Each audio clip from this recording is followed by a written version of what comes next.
In this video, I'm going to break down how I took these dramatic portraits at the beach using the Westcott FJ400 and the Sigma 24-70 and 85mm lens. Let's go ahead and cover todo el pedo. Knowing that I was going to be shooting at the beach, as we know, there's going to be lots of sand. Gear and sand don't go hand in hand. And I've learned this mistake. I try my best not to use C-stands when I'm shooting at the beach. So in this case, you'll see that I was using the PhotoFlex LightReach Plus, which is a fantastic stand, especially when you're on the move. It's a stand that I highly recommend. Now, knowing that I wanted to limit my gear, I limited myself to only one strobe. And I went with the FJ400 because I wanted to pack something that was nice and powerful. Anytime I'm shooting outdoor portraits, I feel like this strobe can get the job done. And along with that, I wanted to just use a bigger modifier. Usually I will go with like a Joel Grimes Beauty Dish 24-inch, but I went with something a little bit larger just to get a little bit more light evenly across the body. So I went with the 36-inch Manny Ortiz Beauty Dish. As far as my gear, I was using the Sony a7 IV along with the Sigma 24-70 to start off for this first shot. Now, the main reason I went with my 24-70 and not my 35mm 1.2 is that I wanted to give myself that flexibility of being able to recompose my photographs. You know, one of my favorite photographers is Danny Batista, and he absolutely kills it with the 24-70. And the main reason for that is that he's able to zoom in and zoom out and recompose his photographs. Now, I've already mentioned this. I didn't want to be changing lenses because I've had made that mistake before, changing lenses out there with wind and sand. Sand, gear don't go hand in hand. And so started off with the 24-70, and shooting at 2.8 really didn't bother me all that much because, you know, I want to capture that beautiful sunset in the background. So I didn't necessarily have to go for bokeh shots throughout the whole session. With that said, I did get lucky on this first photograph because when we arrived at Sao Pedro Island, the weather was not cooperating. We had this ugly kind of dusty, clouds. It was covering up the sun, wasn't very beautiful in the background. Now, I don't know, just Mother Nature saw that me and Ashley were about to shoot, and all of a sudden the sunset just appeared out of nowhere. Right when we arrived, it was awesome.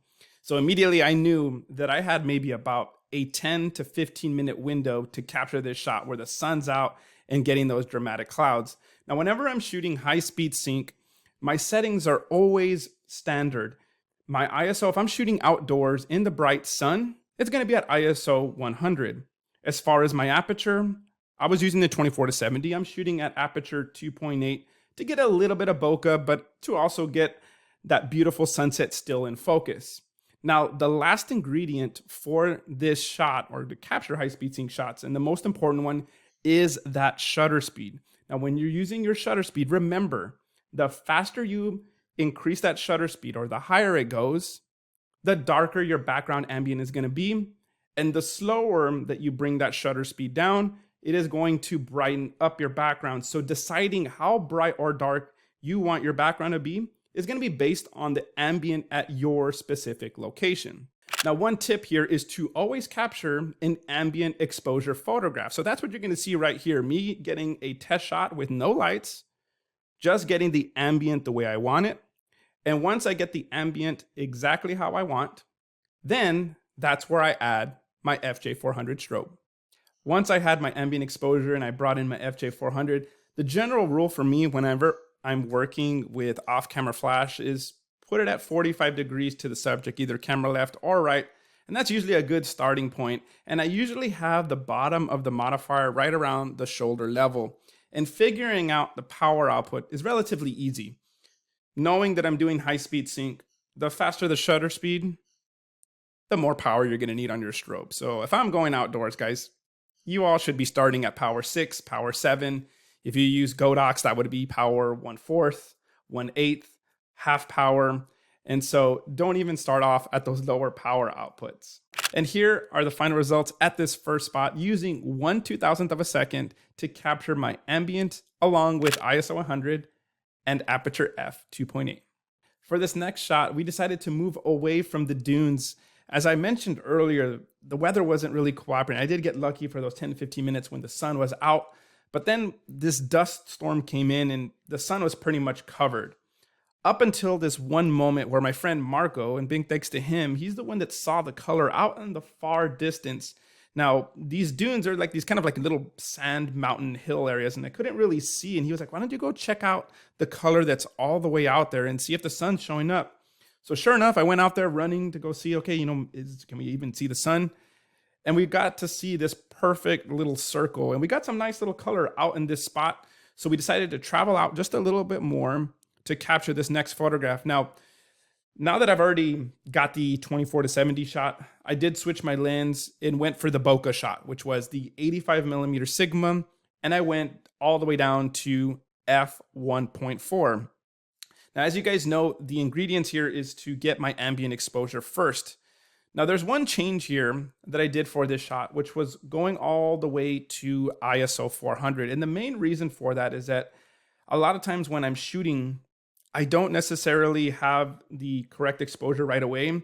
And so sometimes it's faster for me to just go all the way with my ISO, which in this case, I went to ISO 400 and my shutter speed was 1,250. And for this photograph, I wanted it to look a little bit different than my first photograph. I already captured the dramatic sunset shot, but on that first shot, her shoulders were going towards the camera. She was looking into the camera, and I wanted something completely different. So I had her turn her back towards the camera and tippy-toe her leg and add a different kind of look and vibe to the shot where she's not looking directly into the camera.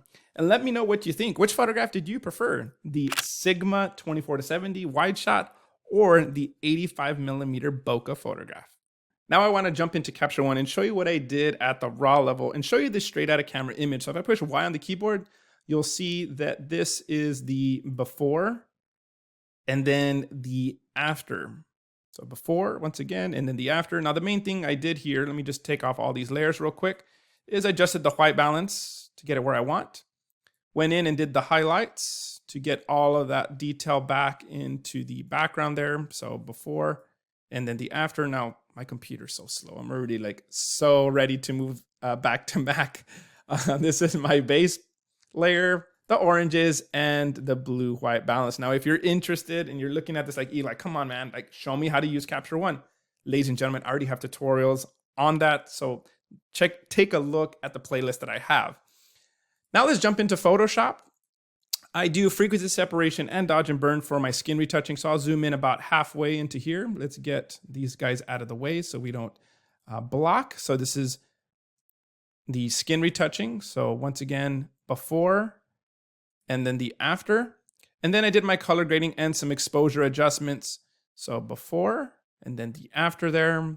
So once again, before, if this computer can cooperate, and the after. Now I'm going to zoom out so you guys can see the overall before and after. And I removed some of the distractions here in the sand. So let's look at the before and after once again, before and after. Now, the same thing, if you guys want to know more about my editing process, feel free to check me out on YouTube. Make sure you're subscribing because I have plenty of full edit tutorials in Photoshop with the raw files. It covers all the steps in Capture One. So make sure to subscribe. And if you enjoyed the photographs, ladies and gentlemen, follow me on Instagram because I provide the behind the scenes photograph, videos, settings, you name it. So make sure you follow me on all my social media platforms. Thank you guys for watching. You guys have a beautiful day, and I will see you on the next one.